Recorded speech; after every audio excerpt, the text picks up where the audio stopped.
Nsika lived with her mother in the city of Lagos. She lost her father immediately her mother gave birth to her. They were average family. They were not that rich, nor that poor. One day, some group of robbers visited them at night, and the robbers were just adolescents. But because they had weapons on them, Nsika and her mother could not overcome them.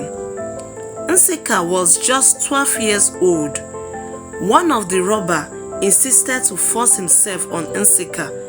The other begged him to leave them since they've collected everything they had: money, jewelries, phone, wrappers, name them. But that particular one was still insisting that he must force himself on Nsika.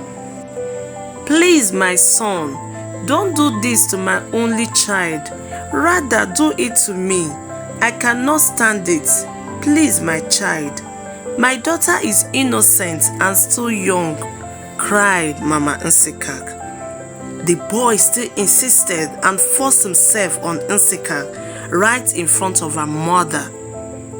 After the incident, Nsika's mother could not survive it. The trauma, it was just too much on her.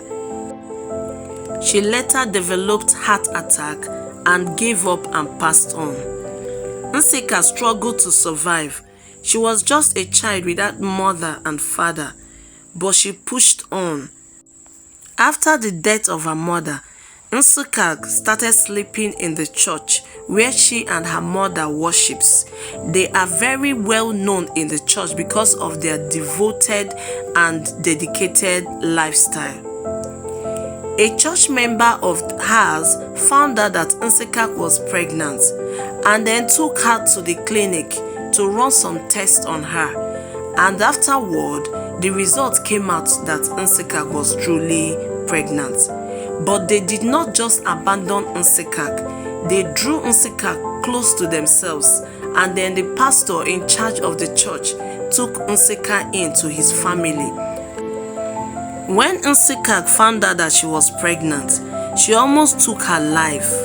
How can this be? Who will I tell this child his father is? I can't keep this child. Never. How do I cope? I can't even feed myself. Talk more of another mouth. If not for pastor that has been assisting me, how would I have coped with life? These thoughts kept flashing on her mind. Nsika was a devoted child of God who walks in the house of God. She cried every day, and her pastor kept on encouraging her and advised her to keep the child and never terminate the pregnancy. The pastor adopted Nsika and nurtured her with her unborn child and promised to help her succeed in life. She also got gifts from members of the church because they know how devoted she and her mother was.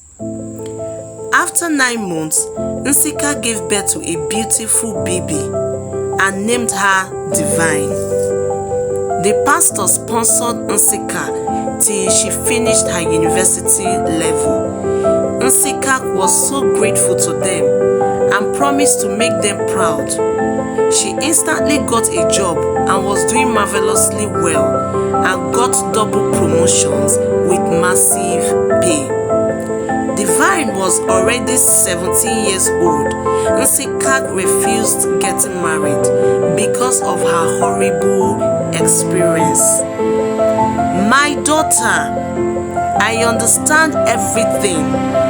That God is came true. Can't you see how grown your daughter is? She has grown to a loving girl.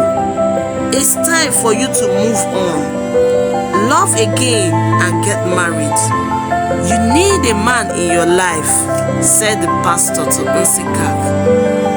"Okay, Papa, I will try, but I am not assuring you. That man took my mother away from me. He took away my innocence. I begged him, I cried, and pleaded with him not to break me. but he still had his way. It will never be well with him, cried Nsekak.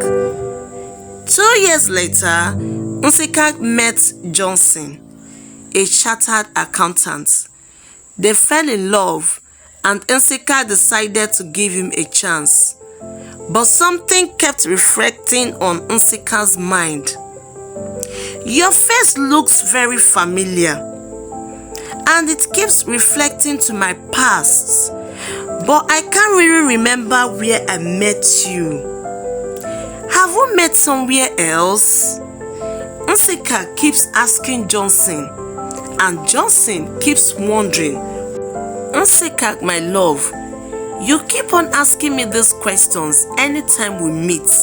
Do I look like someone you know? I've not met you before. I just met you recently. So why are you always asking me these questions? Nsekak was confused. She was like, maybe I'm not really sure of what I'm saying, but your face really looks familiar. Nsekak did not tell Johnson of her past experience, and Johnson did not know that Divine was Nsekak's child.